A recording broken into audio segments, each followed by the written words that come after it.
bit of a topsy-turvy weather week, and I appreciate everybody's willingness to cooperate as we move things around for everybody's safety and well-being. But I hereby call the meeting of the North Carolina State Bar Council for January 24th, 2025 to order. I would remind everybody that we are live streamed, so act appropriately because of that. I'd like to take this opportunity to welcome our guest. Chief Justice Newby is here. We'll hear from him shortly. Liz Bassburn, his Chief of Staff, is also with us. Thank you, Liz. I haven't seen them come in yet, but they will be here shortly, I'm sure. Jason Hensley, the Executive Director of the Bar Association, as well as Kim Stogner, the President of the Bar Association, and Colin Willoughby, past President, is in the room. Good morning, Colin. We'd like to welcome you all. At this time, I've got to read the conflict statement. Members of the council are hereby advised of their duty under the State Government Ethics Act to avoid conflicts of interest and the appearance of conflict, and are instructed to refrain from participating in any matter coming before the council with respect to which there is a conflict of interest or appearance of conflict. For the new folks, if you find you get to a point there is a conflict, you just raise your hand and we'll recuse accordingly at that point. I would now recognize Vice President Kevin Williams for the invocation. Thank you, Matt. Let us pray.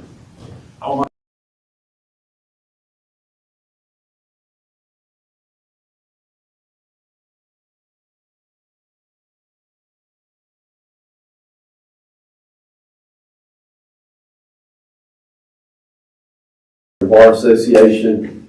This is the week that generally we celebrate professionalism across the state with focusing on individuals who have contributed in unique ways to our professionalism. On Wednesday night, kind of spoiler alert, we were going to recognize our ACES task force, which is Adverse Child.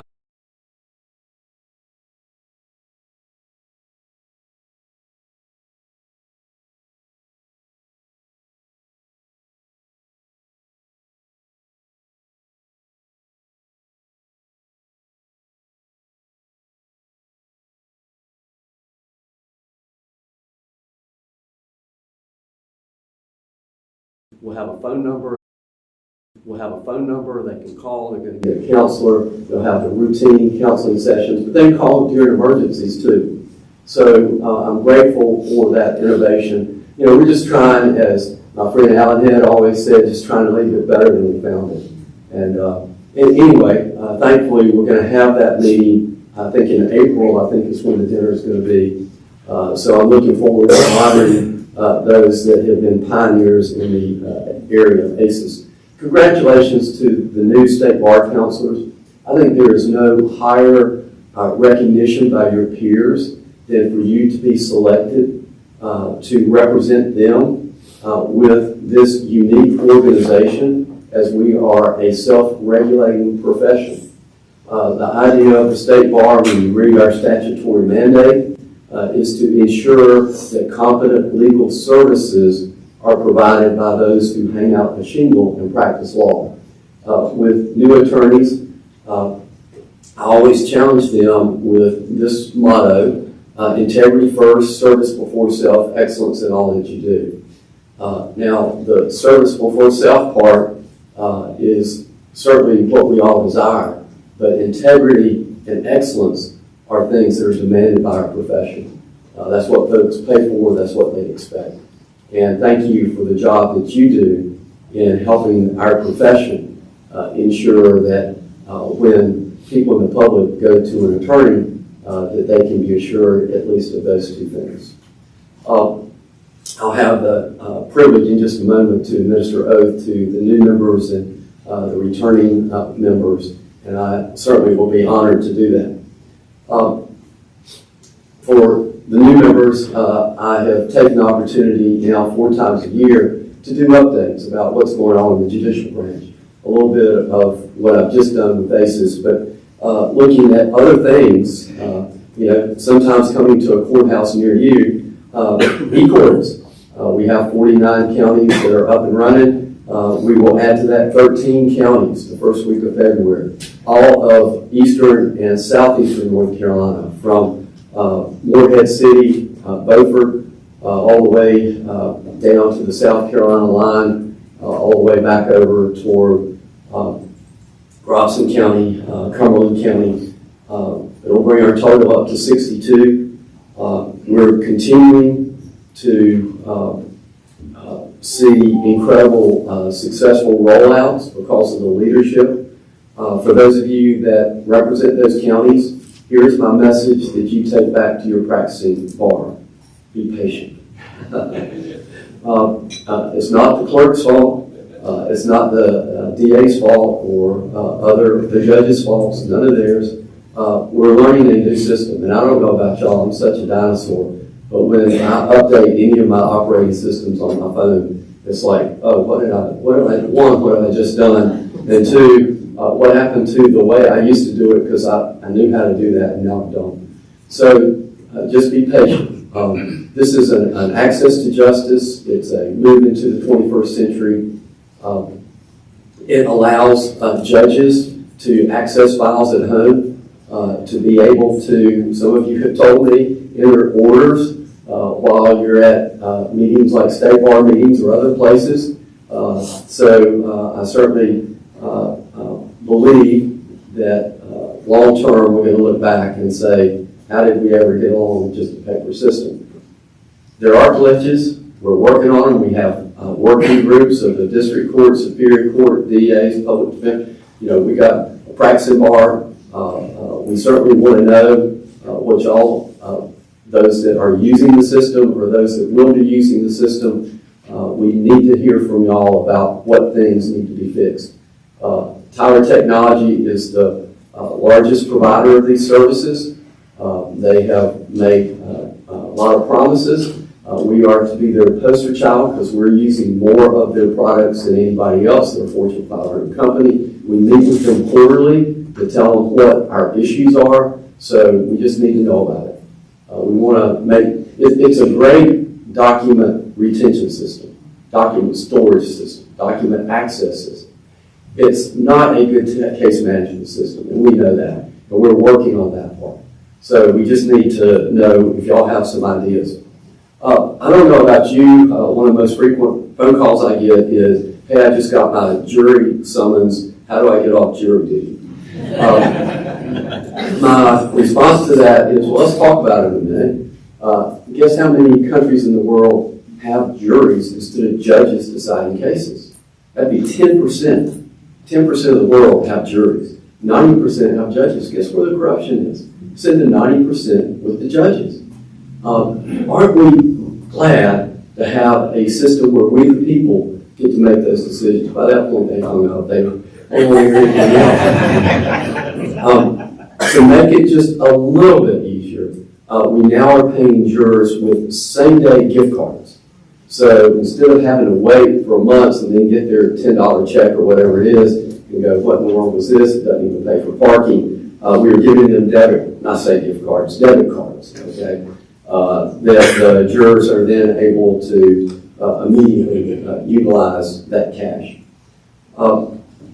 Thank you for your work, and my hats off to your leadership with all the challenges of Western North Carolina. Folks, it's still, it may never be the same, all the devastation that they've had there. I'm glad it's getting the national attention that it is getting. It deserves it. It needs it. We cannot forget it. Thankfully, because of the work of your staff, the Supreme Court acted very quickly, and we've had greater than 600 lawyers from out of state to volunteer services. I do believe that there will be additional resources for Western North Carolina, but to have those resources available and have them accessed is two different things. There's great need there. We need attorneys to help these folks be able to work their way through the process so that they get the resources that are being made available to them. I know that I and the court are continuing to work with your leadership about the ongoing challenges that are there. I understand that may be part of your agenda today with regard to what can be done to ensure that between now and your next meeting, attorneys that from out of state that want to volunteer pro bono time can be immediately approved. So thank you for your attention to that. Legal deserts. Many of you are from areas where there are not enough attorneys. Basically, half our counties have less than one attorney per 1,000 people. How are we addressing that? I know you're working on a third-year practice rule. Thank you. We need to tweak that rule so that particularly public defenders and DAs that are offering positions, if for whatever reason somebody was unsuccessful in the first time they took the bar, those people can continue to practice under the supervision with regard to public defenders and the DAs. I'm continuing to hear that that's an issue, and I thank you for that. We have available, and if you're from one of those areas that needs to have more attorneys, and you know some local folks that are in law school, that's always the best source to try to say, don't you want to come back home? Because they know how wonderful your community is. There are funds available. The DA have fund that they can pay if they go work at the DA's office. The public defenders have resources. And through professionalism, there are other resources available for individuals who go work at private firms where the professionalism is paying a stipend to those folks who go to work at private firms to help pay for housing and food and that type of thing. So we just ask that if you're from one of those areas and you can identify those folks, be assured that there are resources available to pay them so that they get a taste of that local community. And hopefully, once they realize that they can hit the ground running and make a difference, a positive good in that area, they will be drawn to that area. Court reporters shortages. We continue to fight that. We are competing, frankly, with our neighboring county states, and they're paying court reporters more than we are. We retain a good number of our court reporters because guess what? It's more fun to live in North Carolina than South Carolina. Can I say that in public? I just did. But just be aware that we are trying to focus those resources where they are needed, which are jury trials. We want court reporters in our jury trials, administrative trials. We're trying to get our trial judges to appreciate that we need to do the recording systems that are in all the courthouses to be sure the administrative systems are administrative times are covered by that. But just know we're aware of this. We're working on court reporters can make a good income. We've got some community colleges now that are beginning to ramp up some programs to train some more court reporters, but there's going to be a lag in that pipeline. We're working on it as best we can.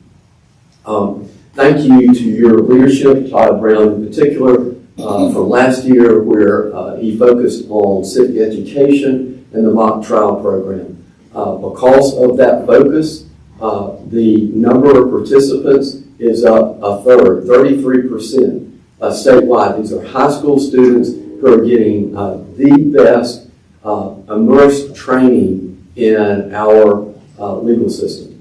They're learning about trials and judges and juries and the roles and rules of evidence and all these other things. If you haven't, I encourage you to reach out to the local mock trial folks and be willing to volunteer. I did this in 2005, and I've been hooked, and I've done it every year since then.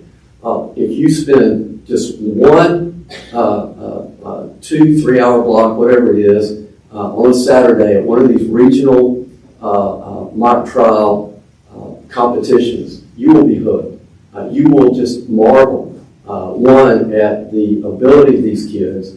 Frankly, you will be sad that the people who appear, if you're a judge, you appear before you in court, or some of the people that are maybe you've seen in court. Anyway, these high school kids do an amazing job.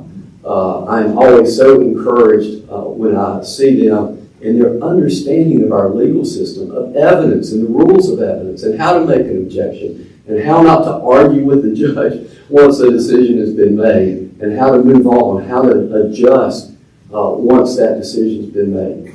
These are all great things. It's a wonderful program, and as you have opportunities to at least become familiar with it, do that. Take the challenge. Do a mock trial volunteer, and I guarantee you're going to be hooked on it. Also, we believe that the mock trial program is something that will help us with the legal deserts because it's a great opportunity for us to identify early on people from these rural communities and encourage them, hey, look, you want to make a difference. It's clear that you are devoted to better expanding your understanding of the legal process. Think about going back home and making a difference, identifying these folks early on.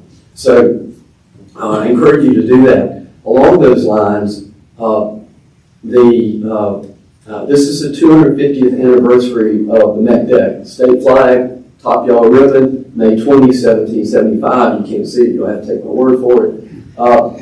250 years for the first Declaration of Independence. Or was it? There's controversy about was the MECDEC authentic? Well, controversy sounds like a good legal argument. Well, it does. So we're going to, through the mock trial folks, and they've been great, we are structuring a moot court problem about the authenticity of the MECDEC. But we need volunteers who understand the difference between trial advocacy and appellate advocacy to help these teams come in and understand the next level. They have great knowledge about what it means to try a case. Well, what about the appellate process? How does that work? What is effective in an appellate argument that's different than what you would do in mock trial? We need volunteers, we need coaches, and we also need judges for these regional competitions, with the ultimate competition being on May the 20th of 2025, and we're hoping to get it televised by WUNC and really shown across the state. What better civic education than for folks to truly understand yellow ribbons on our flags, right? So I think that's an important thing. So again, I thank y'all for allowing me to do just a quick run through of some highlights with regard to the judicial branch. And Mr. President, I'm able to do the oath when you tell me. And you are able to go to the phone booth and put on your cape, we'll get started with it shortly after that. I'm going to call up the new counselors. For the returning counselors, we're going to swear you in as well. We're just going to ask you to remain at your seat, but we're going to recognize the new counselors. Yeah, just re-elected, not if you've been here as long as Todd. First up, Jessica Hefner, Judicial District 10. Next up, Anna Davis, Judicial District 10. Ashley Parker, you did not wear the proper attire, it appears. Judicial District 10. They coordinated, apparently. We did not.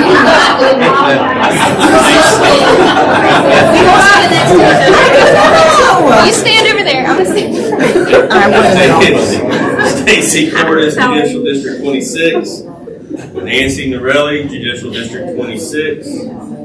Heath Gilbert, Judicial District 26.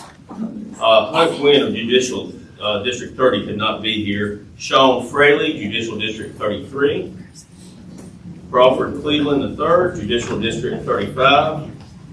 Timothy T.J. Rohr, Judicial District 36. Vance Long, Judicial District 37. And Gil Beck, Judicial District 40. Let's welcome our new counselors.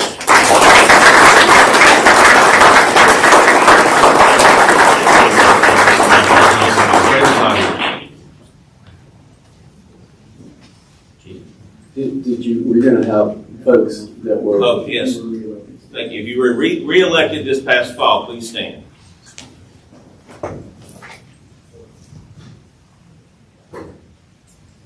Well, on behalf of all the lawyers in the state, I thank you for your service. We have been administering oaths as a state since 1776. I was a small child, I remember it now. It's just a remarkable opportunity for us to reflect on the importance of the positions that we're taking. That while we as individuals have been selected to be representative of, in this case, we, the lawyers of the state, that our oath certainly is to our state, our federal constitution, to the statutes of our state. 11-1 was one of the first statutes that's passed in 1777 to show ways that the oath was to be administered. And it's a time to reflect that, yes, before God, we are all accountable for what we do. So I thank you for your willingness to serve as you seek to provide a justice system in this state that will be administering justice without favor or denial or delay, as our state constitution promises. That being said, if you would raise your right hands, please. I will read the oath, and at the end, if you would say, I do. Do you, the elected members of the Council of the North Carolina State Bar, for the 3-year term beginning the first day of January 2025, solemnly and sincerely swear that you will support the Constitution of the United States, that you will be faithful and bear true allegiance to the state of North Carolina, to the constitutional powers and authorities which are or may be established for the government thereof, and that you will endeavor to support, maintain, and defend the Constitution of said state, not inconsistent with the Constitution of the United States, and that you will well and truly execute the duties of your office as a member of the Council of the North Carolina State Bar to the best of your skill and ability, agreeable to the laws, so help you God. I do. Congratulations. Thank you for your willingness to serve.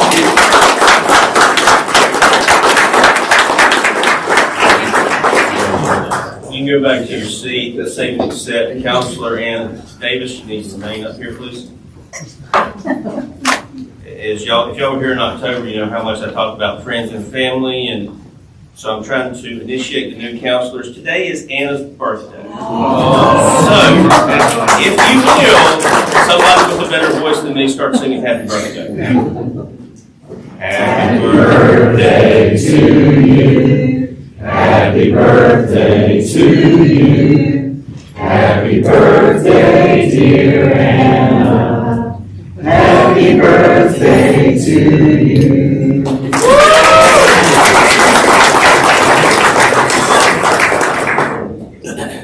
And yes, we enjoy embarrassing people too. All right, moving right along to the agenda. We've got a lot to cover today. This next part is the acknowledgement of correspondence from the State Ethics Commission. The State Government Ethics Act requires the lawyers who serve on this council be periodically reminded that participating in the regulation of the legal profession is a potential conflict, and therefore counselors should exercise appropriate caution in the performance of their public duties. The potential conflict does not prohibit service on the council, but the Act does further require the actual or potential conflict of interest be recorded in the minutes of the council. To fulfill the latter requirement, letters noting the potential conflict from the State Ethics Commission received for the counselors listed in your materials will be attached to the minutes of this meeting. So that is the part of it. Next, we will have a report from our friends at the Bar Association. I saw Kim come in earlier. We would now recognize Kim Stogner.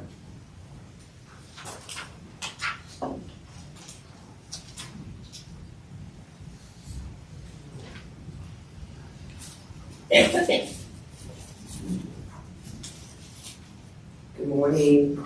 Thank you, Mr. President. It's a pleasure to be here this morning. I regret that weather postponed the Chief Justice's professionalism dinner on Wednesday evening. However, the Bar Association looks forward to hopefully hosting that dinner in the spring where the weather may be a little bit better.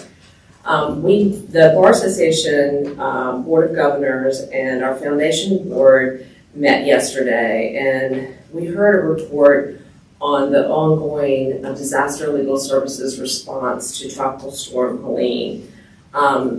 Assistance has shifted from online to in-person clinics, two of which were held in Avery County and in Hendersonville.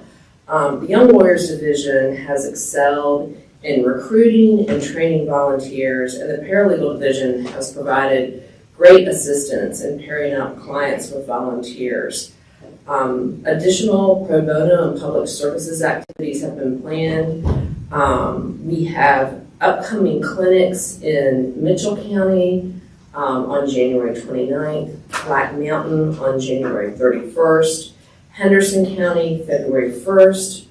We'll be back in Black Mountain again on February 21st, and then Marion on February 22nd. One of our primary roles is supporting and training our volunteer pool. The North Carolina Bar Association Young Lawyers Division hosted a 6.5-hour CLE for all volunteers on Thursday, November 21st, and over 500 volunteers registered for that CLE. This CLE is accessible online and is free for anyone who volunteers for disaster legal services efforts. I attended the 6.5 hours, and I will say it is one of the most excellent CLE programs that I've attended, so I would encourage you all to check that out. I think if you want to get a first-hand report on the effectiveness of these clinics, a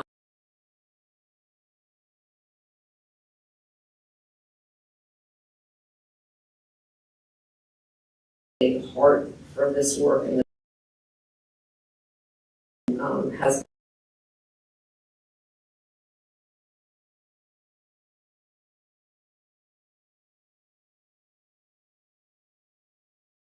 in assisting citizens who have lost so much, including homes, businesses, and family members as a result of the storm. And as the Chief Justice mentioned, this is a long-term effort that is going to require a lot of volunteers over a sustained period of time.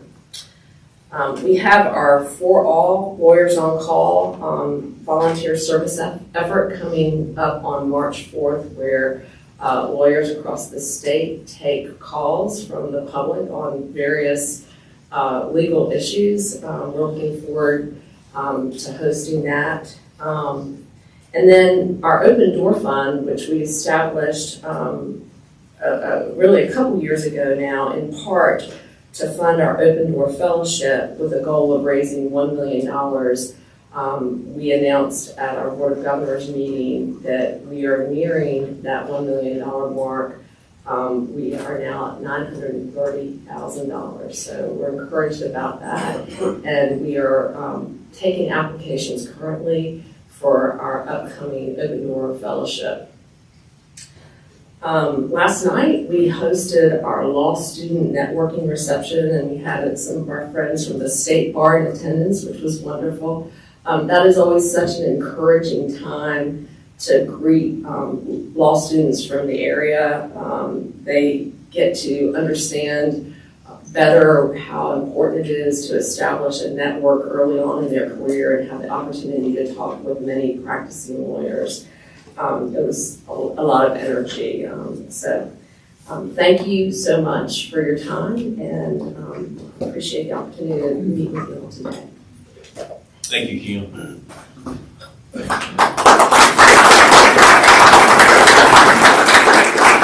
And Jason Hensley, hello Jason, thank you for being here. He's in the back of the room as well. At this time, we'll move into one of the duties of the council. We are going to temporarily recess the council meeting and convene the state approach. And we'll sing happy birthday to Josh Malcolm. Anybody else with a birthday? Not you, David. Come on up. I'm not going to sing at Toddy's. Hey, I wanted to do a solo.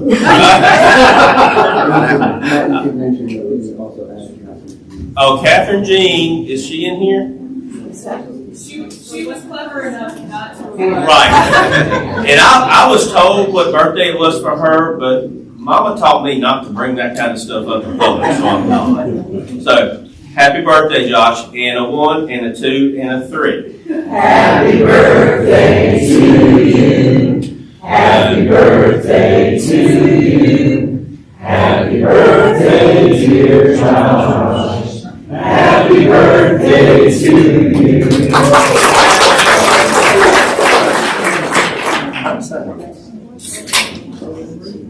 All right, one other quick matter out of order. Chair would entertain a motion. Mr. Madison E. Bullard Jr. served 14 years on the pension plan for the state bar. I serve on that committee with him. He's been an outstanding member, but he is taking time to roll off. So I have before me a certificate of appreciation. I guess we have a motion to. Chair would entertain a motion to recognize Madison E. Bullard Jr. for his years of service and make that part of the record. I have a motion and a second. Further discussion? Seeing none, all in favor? Aye. All opposed? Thank you. All right, we're back to the report. Report from the Alta Board, Mary Irvine. Hello, Mary.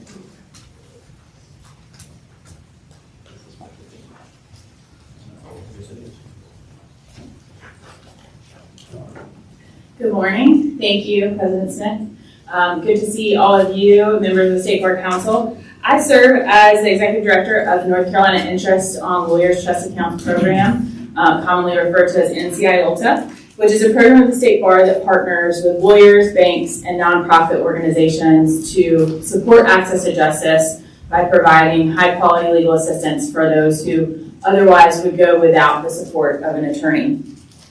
This truly is a partnership where we are using the funds that are earned on lawyers' general pooled trust accounts to make grant awards to organizations that provide free civil legal aid and other administration of justice efforts, largely with the goal of seeing that families and children go through times of crisis with the support of an attorney alongside them. For a little background, there are IOLTA programs in every state and jurisdiction in the United States and across all of the provinces in Canada. Collectively, all of the programs in the United States that administer IOLTA funding make up the largest funder of civil legal aid. In 2024, our IOLTA program here in North Carolina has continued to have the benefit of a positive economic environment where we have more funds coming in than we have had in the past, which provides an opportunity to engage with new partners and fund new projects that we otherwise may not have had the chance to. Just for a little context, I started on the team at North Carolina IOLTA about 10 years ago, and at that point, when we opened up our grant-making meeting for the year in December, we had 19 applications for around $2.5 million. This year, going through the process, we had more than 60 applications for more than $16 million. So it's a much different space that I've had the opportunity to work in over the past several years. So in response to that environment, the board and staff really has had to think differently about our grant-making process. In particular, in this year, we instituted 3 grant committees of our board, which really engaged them at an earlier time in the process to provide oversight and governance, meeting and reviewing all those grant applications early in the fall.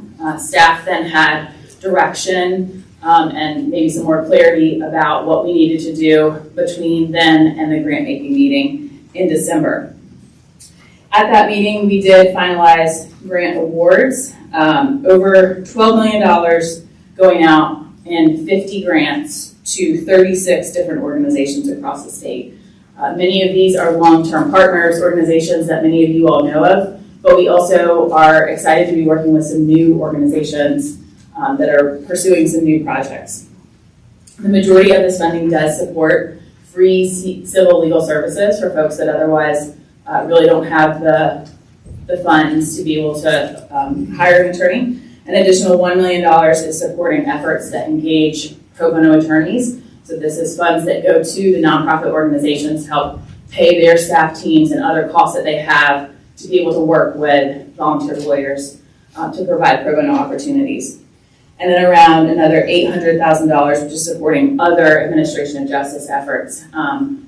It is true, I think, for most IOLTA programs that the core focus has been supporting the civil legal aid system, but we also have an administration of justice category that allows us the opportunity to engage on other issues. And just to give you an example, one of the things that we've funded over the past several years has been to provide some support to IDS as they are going through the expansion of offices to improve recruitment, retention, and training to bring folks, particularly in hard-to-staff offices in rural parts of the state. So we had the opportunity to do some work in other areas outside of civil legal aid as well. In addition to granting our regular funds, the board also approved 4 grants to go out immediately to support entities that are engaged in disaster relief legal services. I think as Kim Stogner mentioned, there's incredible collaboration that is happening across the state in the space of providing civil legal services to folks who have been severely impacted by disaster. Legal Aid of North Carolina, Pisgah Legal Services, Disability Rights North Carolina, and North Carolina Bar Foundation will all receive grants from ILTA for that purpose. And then the final grant-related item I wanted to share is the continued commitment to building the public interest pipeline. Last year, the board reinstated a program that provides funds to each of the state's accredited law schools to allow them to support students with unpaid internships in the public interest law sphere. We had a great opportunity in August to hear from the students who received that first round of stipends for 2024, and there's a new group that will be coming up in 2025 to work under that program. We are, of course, well aware that the changing economic environment will likely change the ability that we have in funds to provide support for these kinds of programs. And so the board and staff have been working together to look at longer term projections, which is really not something that we've put a lot of time and effort into in the past, to try to understand where we're going to go from here and how we should be communicating with and working with grantees so that they are not surprised when our ability changes. But we have had the opportunity to do a lot of one-time grants. We've also put significant funds into ILTA's reserve over the past several years. And so we've been working to try to position ourselves for the reality to change, which we know will probably come in the coming years. So 2 asks that I have for you all today. The first is the board has several vacancies that are going to be coming up over the next several years. We have a small, dedicated 9-member board. The State Bar Council approves the appointments to the ILTA board. But because of those vacancies, we're working harder in advance to try to identify potential candidates who could bring their skills to the board. Of course, it's been a priority, I think, as it is for most of the state bar boards and committees, to bring folks from all across the state.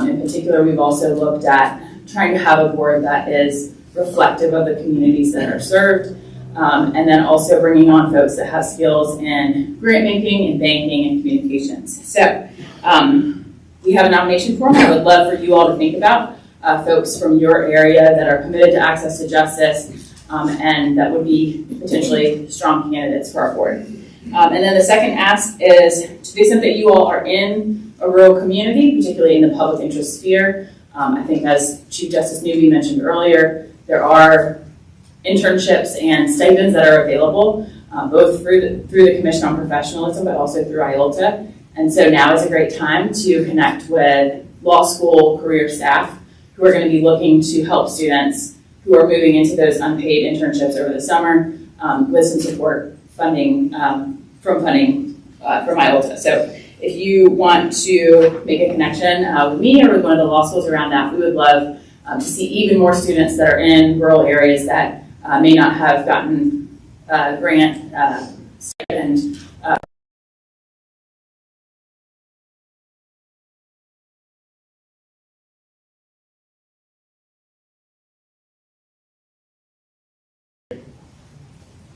All right, moving right along, the next item on the agenda, the legend himself, former counselor Warren Savage, for his final lap board report.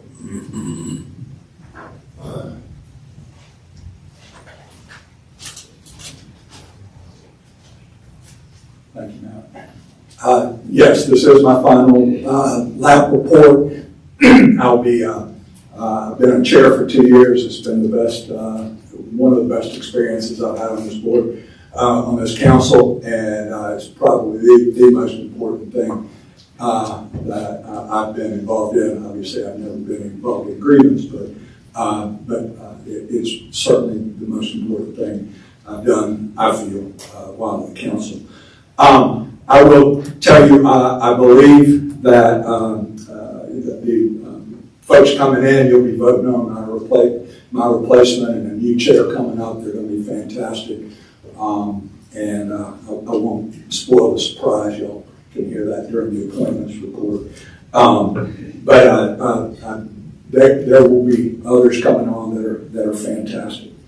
So we had our meeting yesterday of the board. It was a very productive and interesting meeting because one of the things that we discussed that was really important was sort of, we go back, there's over 600 open case files right now that 2 therapists are handling, right?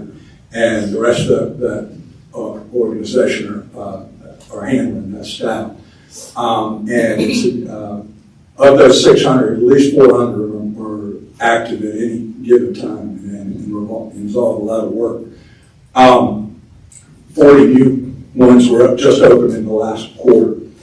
And in looking at the numbers, you might remember I said last time, for the benefit of the new counselors out here, so many of those folks came to the lab through their own self-referrals themselves. They got there because they trust that when they come to the lab, that they are, that it's going to be confidential and it's going to be helpful.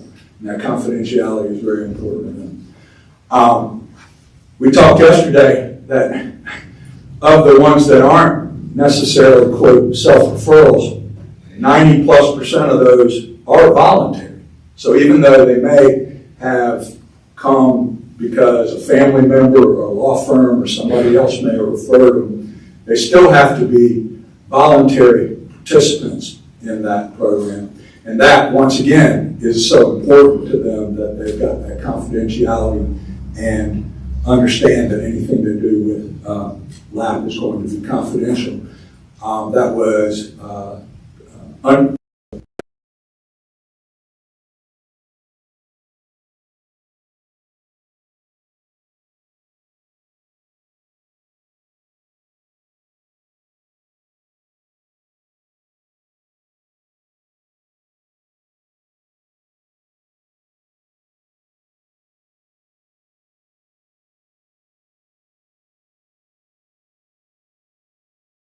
important. Now, I'd like to also talk about some of the things that are coming up. There's a minority outreach some program that's coming up on very soon, February 28th here in Raleigh at the McKinnon Center. They're going to be talking about prioritizing well-being. And that program will be a whole day. If you've never been, you need to go. It's one of the most invigorating programs I've been to, and I got the benefit of going, I guess, as part of my being in a lab chair. It was fun. The lab has also been, some of you may, especially from Western, or not especially, specifically from Western North Carolina, the counselors may have had some calls from the folks at lab sort of offering their resources in the aftermath of Hurricane Helene and the recovery efforts going on there and the disaster. And it was really all hands on deck by the lab after that thing. And I think at least one district took them up on their offer to put on a program, and that's still out there. It's going to be something that will continue on. So I just want to, in conclusion, sort of make sure to call out, because this is my last time up here, call out Robin, Nikki, Kathy, Candace, Delia, and Susie, and the staff of the lab board. Y'all can't believe how hard they work, how good they work together, and how much they care about helping the lawyers of our state. And with that, I can't thank you, all of you who have had anything to do with LAP and the fact that I'm standing here before you and speaking for LAP. I can't thank you enough. It's a great privilege. Thank you. Thank you, Warren.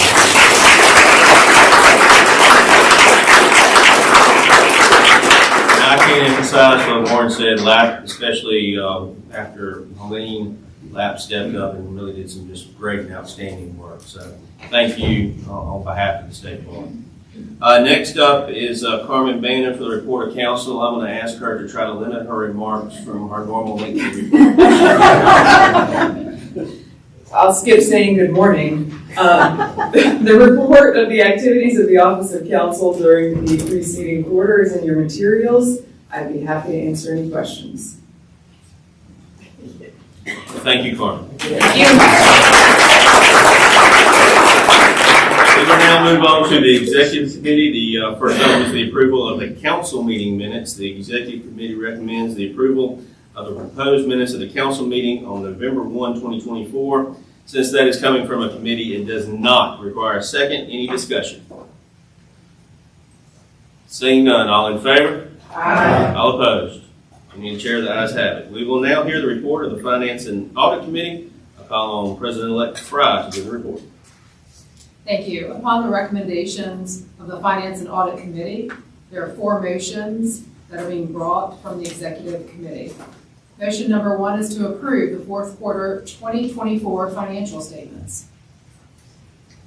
Motion to approve the financial statements as they appear in SharePoint as a motion from committee does not require a second. Discussion. Seeing none, all in favor? Aye. All opposed? Motion carries. The next is a motion to approve the State Bar's operational budget for 2025. Motion for committee does not require a second. Any questions? Seeing none, all in favor? Aye. All opposed? Any chair, the ayes have it. The next is a motion to approve the 2025 budgets for the Board of Legal Specialization, the Board of Continuing Legal Education, the Client Security Fund Board, the IOLTA Board of Trustees, and the Board of Paralegal Certification. Without objection, we will take all those as one item. Further discussion. Motion comes for committee, does not require a second. All those in favor? Aye. All opposed? Any chair, the ayes have it.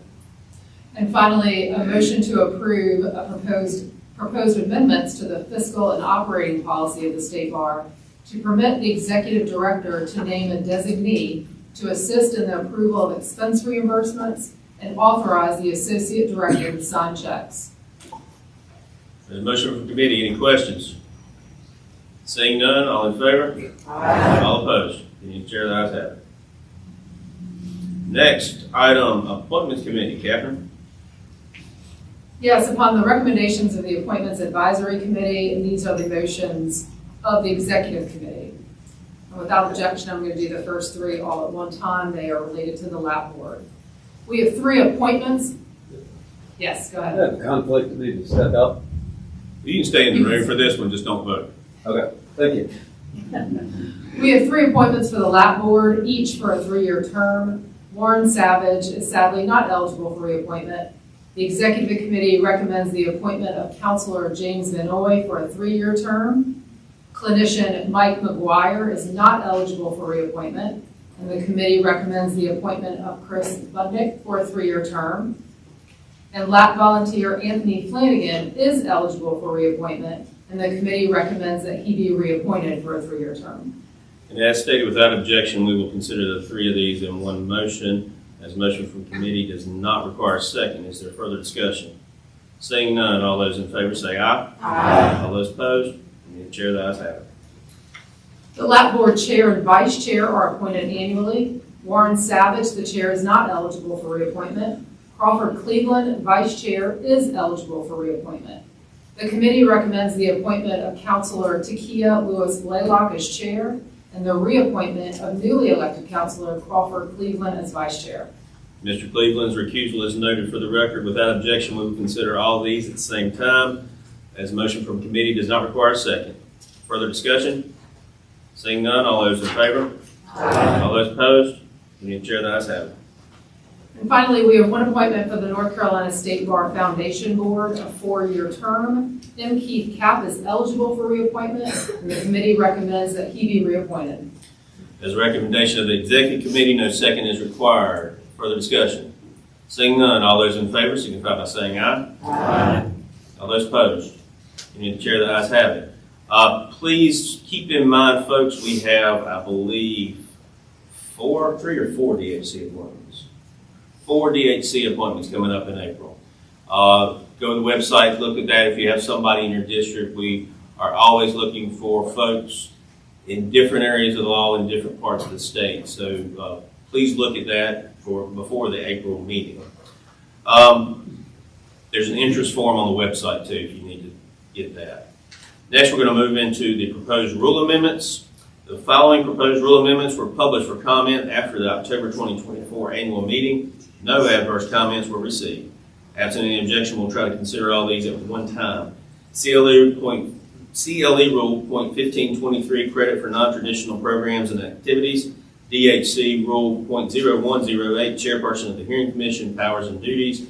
Discipline Rule .0113, proceedings before the grievance committee, and Rule .0136, expungement or sealing of discipline. Does anybody wish to pull any one of those? Seeing none, that is, we have to have a motion and a second on this one. Is there a motion to adopt or a motion to deny? Move to adopt. Got a motion to adopt, is there a second? Motion and a second. Further discussion? Seeing none, all in favor of the motion to adopt? Signify by saying aye. Thank you. Opposed? Seeing none, opinion of the chair, the ayes have it. Next, we have proposed rule amendments for publication. 27 NCAC 01A Rule .0404 elections. This proposed rule eliminates the requirement that elections for State Bar Council officers be held by secret ballot. That requires a motion. I have a motion. Is there a second? Second. Further discussion?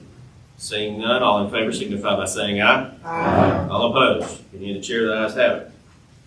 Proposed amendments to 27 NCAC 01D, section .0700, procedures for fee dispute resolution program. These amendments clarify the procedural aspects of the fee dispute resolution process, allowing staff to determine that a matter is not appropriate for the program due to characteristics that would require disproportionate program resources and reallocate certain decision-making authority. Requires a motion. Any further discussion on this matter? Chair will entertain a motion. Motion, is there a second? Have a motion and a second. All in favor? Aye. All opposed? Opinion of the chair, the ayes have it. We will now move on to the committee reports. I first recognize Mr. Vice President for the Access to Justice report. Yeah, thank you, Matt. So on Wednesday, 2 o'clock, the Access to Justice Committee met. We had a presentation by Jennifer Lechner, who is the director of the North Carolina Equal Access to Justice Commission, and specifically she spoke with the committee about the legal needs assessment that her group and others had been conducting. Some of the highlights from the legal needs assessment that they conducted, none of these will be surprising to you, I doubt, but the primary findings of the assessment included legal aid and social services providers were unanimous on one point. Low-income North Carolinians face a severe shortfall in affordable legal resources. Some populations, such as veterans, are underserved even relative to the larger population of low-income folks. Legal aid providers are forced to turn away many eligible people with meritorious cases because of lack of resources.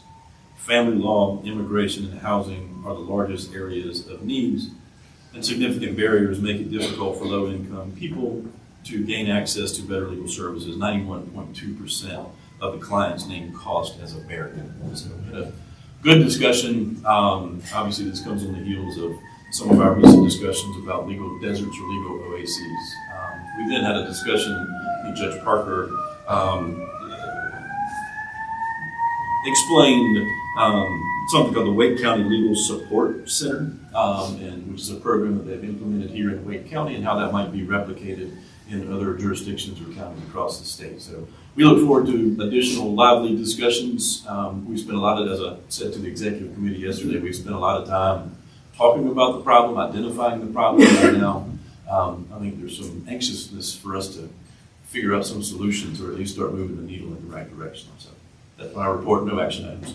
Thank you, Mr. Vice President. Move on to the Administrative Committee. Recognize Judge Rader. Good morning. The Administrative Committee met on Wednesday afternoon. We welcomed 4 new counselors to the committee: Stacey Portage, Sean Fraley, Hunt Nguyen, Judge Hunt Nguyen, and Jessica Heflin. We also welcomed 2 new staff to the committee. Nicole McLaughlin, not new to us, will be transitioning in as counsel to the committee, filling the shoes of Peter, who has provided counsel to that committee for many years. And then Lauren Stein with the CLE office will be filling the shoes of Deborah Holland, who served that committee for years. The committee considered petition for transfer to inactive status for 310 lawyers. Those were approved. 2 were granted upon satisfying certain requirements, and 2 were granted non-proton, primarily due to health reasons. 11 lawyers submitted petitions. There were 14 petitions for reinstatement from inactive status. 11 were granted inactive status. 2 were granted upon passing the bar exam. And one was conditioned upon filling some CLE requirements. We had 3 lawyers who were reinstated from suspended status, and 1 petition to be reinstated was deferred to the April meeting to allow additional information to be acquired. We had 1 petition from a lawyer for relinquishment. And as you know, Tammy Jackson, our membership person, is great about reaching out to those individuals and explaining the difference between relinquishment and inactive status, that this individual wants to do relinquishment. So the committee approved that. We also had 13 out-of-state lawyers who were granted pro bono practice status, and then 1, we're waiting on some additional documentation to approve that. During the Chief Justice's remarks, he mentioned the temporary disaster relief order that was entered last October.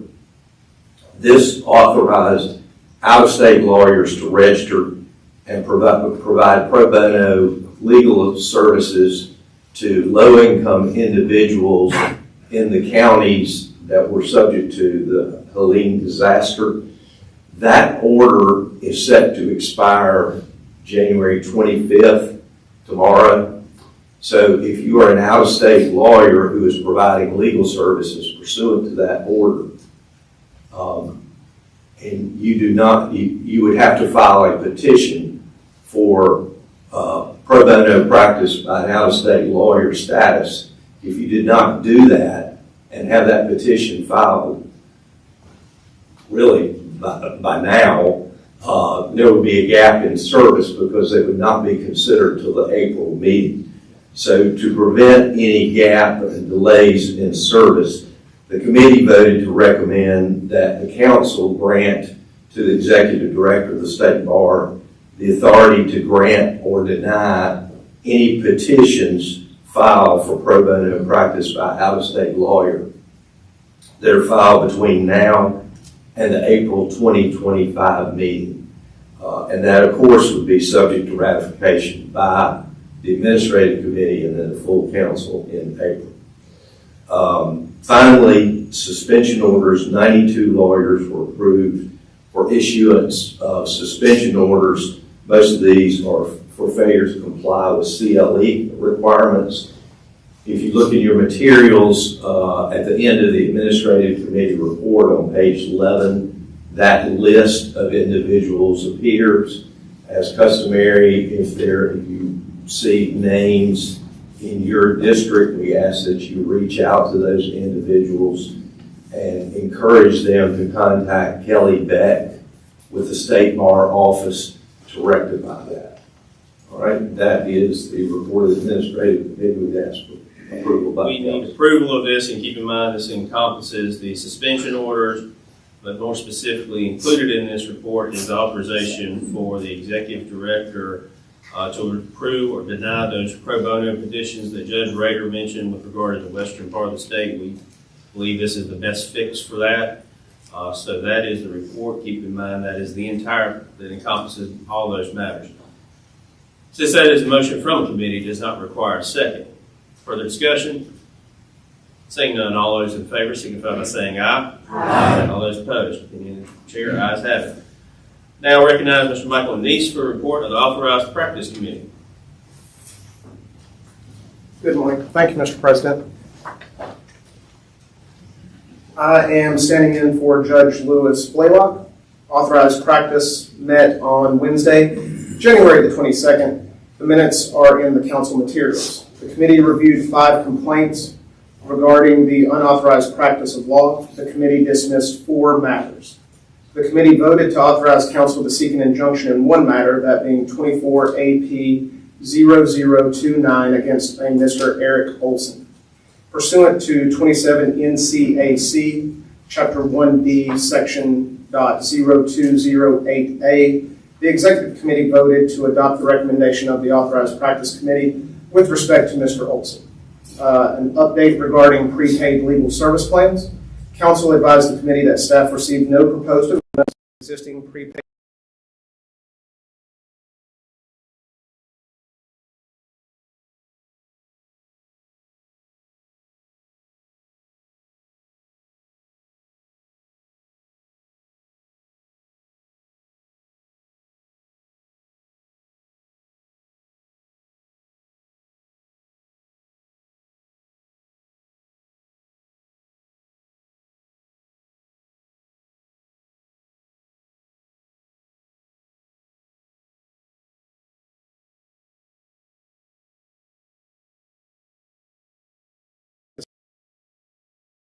to show cause as to why registration should not be revoked to 9 specific plans that have not complied with the registration requirements or did not submit a renewal form.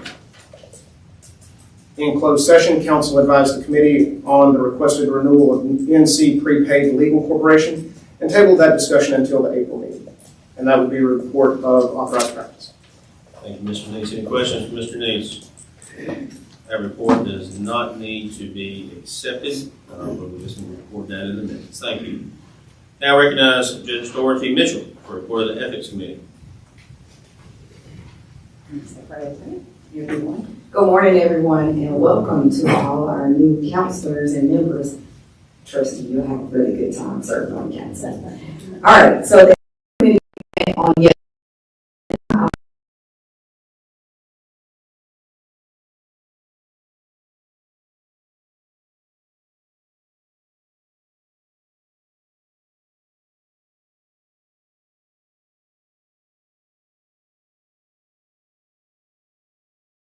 One, obligations related to notice when lawyer leaves a firm. A copy of that published opinion will be in the Friday, it's in your materials today, as well as all the other notes and comments.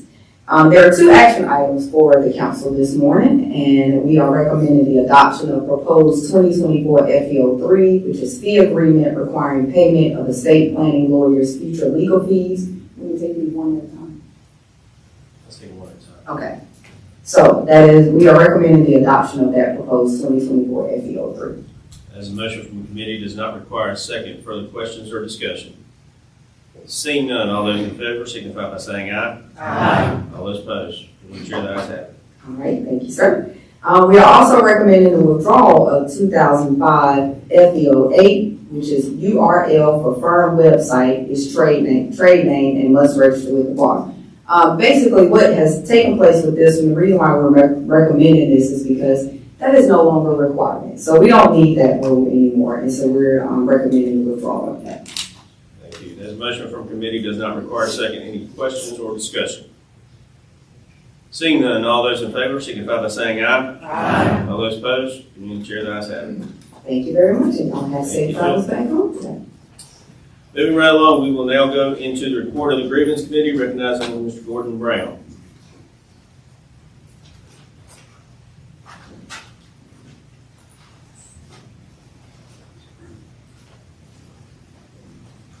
Good morning.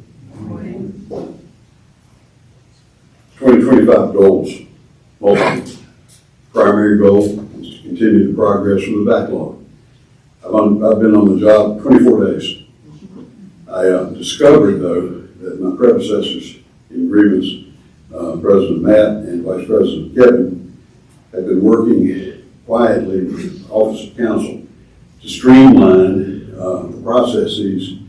The complications that have been offered the committee through legislative change have presented some challenges, but they got out ahead of it and started working on the backlog a long time ago, and we're making progress, even as the number of cases being taken in has increased. So my priority for this year is going to be to work on that backlog, and I found that the Office of Counsel is more than willing to help make that priority a reality. Carmen's count as of January 13 is that there was 1,882 files that were considered in the backlog. On the first quarter, Grievance Committee considered 343 files. 280 of those files were dismissed by the chair and vice chair dismissal process. The remainder of those were disposed of yesterday as follows. Referred to the DHC for trial, 5 files involving 4 lawyers. Referred to the Trust Accounting Compliance Program, 7 lawyers. Referred to the Lawyer Assistance Program, 2 lawyers. Dismissed with letters of caution, 4 files. Dismissed with letters of warning, 13 files. Admonitions authorized, 9 files. Reprimands authorized, 4 files. Censures authorized, 5 files. 3 files were dismissed on straight dismissals. 2 files were presented for reconsideration from past action. Reconsideration was not granted on 1 file. Reconsideration was granted on the other file, and the subcommittee disposition was dismissal, a straight dismissal on that one. 8 files were continued to the April meeting for various reasons. While Carmen's presentation is brief, it's like the tip of the iceberg. Most of it you never see. Grievance Committees 1, 2, and 3, as a group, were given the opportunity to review 16,138 pages of materials for their work for this quarter. It's a hard-working subcommittee. But for those of you on ethics who had a little time to talk among yourselves yesterday, 1, 2, and 3 were doing other things for a little 4 hours. We had 21 matters that had to be dealt with personal appearances. And I hope that that disproves the notion that grievance committee members only work for food. We did our jobs without food or water. I'm happy to report, Mr. President, that the new counselors were fully engaged yesterday and contributed very, very well to the process. And I want to thank Meredith Nicholson, Darrell Davidson Sr., Scott Hart for their fine work. They have proven themselves before in their work, and they're great people to lead the real work that this committee does. Finally, from the Department of, it ain't over yet, Grievance will convene 3 grievance review panels this afternoon.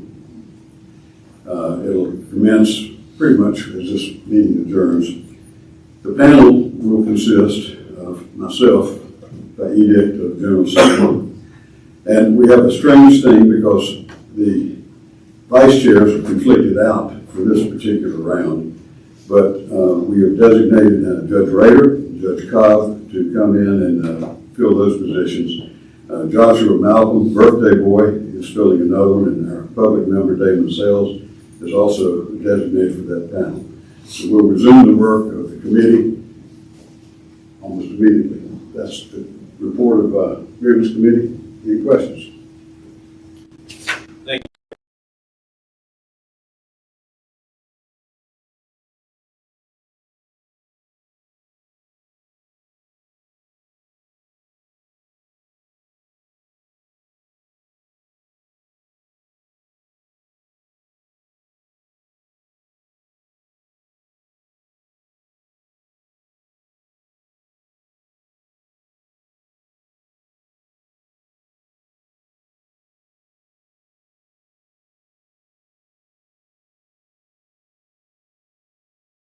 sworn in as a special Superior Court judge December 20th. That's December 20th. And so he likes to throw his new title around. So I now turn things over to Todd.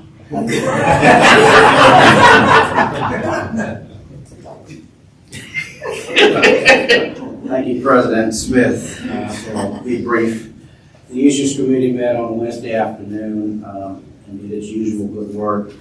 There are two matters before the committee at this time. One is a proposed study of the rules governing the practice of third-year law students and the expansion thereof. In essence, the President proposes that a subcommittee be appointed to explore whether the rules should be amended to permit recent law student graduates to engage in or continue providing the same limited supervised legal services as enrolled students. The consensus was that we ought to undertake that study and move forward, and the President in due course will be appointing a subcommittee to handle that matter.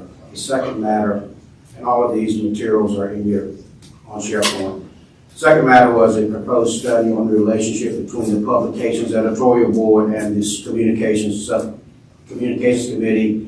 In essence, the President proposes a subcommittee be appointed to explore whether the existing structure and relationship between the Communications Committee and the Publications Board is the most efficient manner to communicate the State Bar's message to the public and the profession, including whether reorganization could produce a more unified, streamlined, and effective communication strategy. The consensus was that we ought to proceed with that study as well. Similarly, the President will be appointing a subcommittee in due course to move ahead with that study. That is, in essence, the report of the Issues Committee, Mr. President. Thank you, Judge Brown. Many of you came up to me after the Issues Committee was in passing about wanting to serve on these various committees. I appreciate those offers. If you would, shoot me an email in the coming days just so I can keep it in my mind with all the activities of this week. So, moving on to the next item on the agenda, the LAMP Committee would recognize Lee Bachman.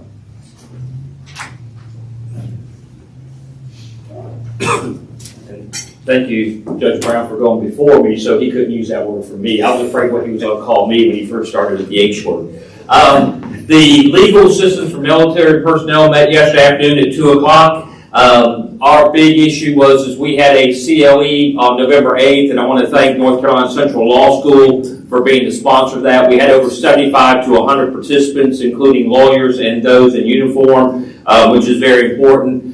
We also had a report from the North Carolina National Guard, Hope Army Airfield, and Fort Liberty JAG offices as to what they were doing, and especially for what's going on with the border. It was very interesting to hear from them as they talk about it. I want to really thank Ashley Ratcliffe, who not only is our fearless leader, keeps us in line, but always has a smile from staff. She always smiles and makes us feel good. That's the report.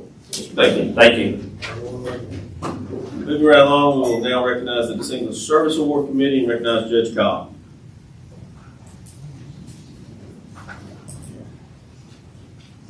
Mr. President, officers.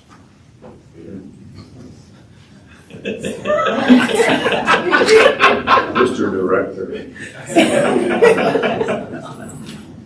So, we welcomed 5 new members this year, and they fell right in and are doing a great job already.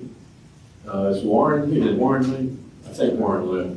Anyway, he left us in good shape, great foundation. We just continued on with the example that he had set for all the years that he served as chairman. I told the executive committee yesterday that I felt like that scared new guy who took Alex Trebek's But we made some good progress, had a robust discussion. We were, of course, led by Suzanne Lieber, who always does such a great job. We appreciate everything she does for us. We have, in the last quarter, had some presentations.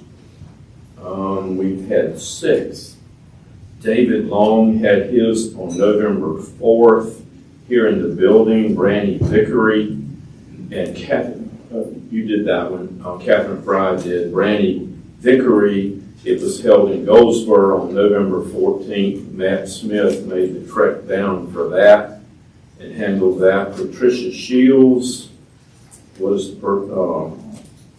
her award was given here in Raleigh.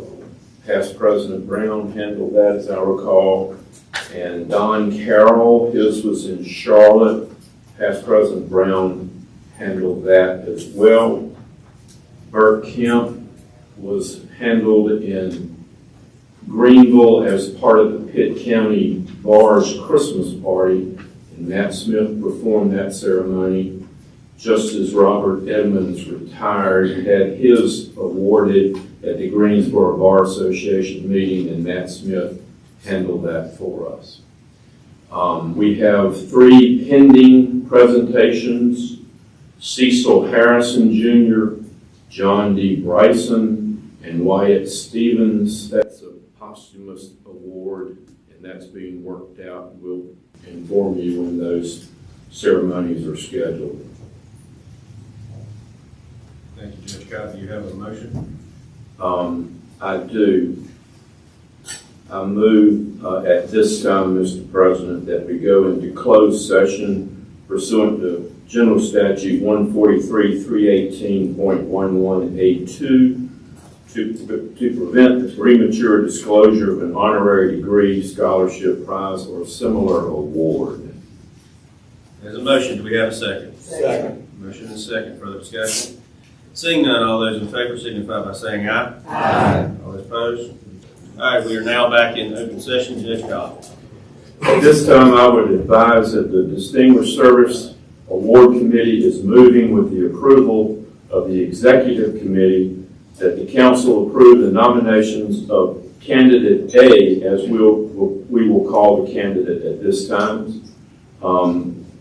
That was discussed in closed session to be presented to the full council for presentation of the John B. McMillan Distinguished Service Award, subject to our standard due diligence checks. Thank you. As a motion from the committee, does not require a second. Further questions, further discussion? Seeing none, all those in favor signify by saying aye. Aye. All those opposed? The ayes have it. Thank you, Judge Cobb. We will keep you advised on that. Please, members of the council, remember that these are confidential conversations. Please do not divulge this to the public. And please consider anybody in your home area or anybody you know who is a distinguished lawyer. We're always open for hearing about these great stories. They're everywhere across the state. We just need to hear about them. So please put forth anybody you think that you might deem worthy. Thank you, and that's my report. Thank you, Judge Cobb. We have one additional matter from today, as tradition holds. We have the formal framed resolution regarding the, will be nice, the Honorable Todd Brown. For, and I was assured, Todd, I did not have to read all that again. But that resolution is part of our materials and is on the website. So let's give a round of applause.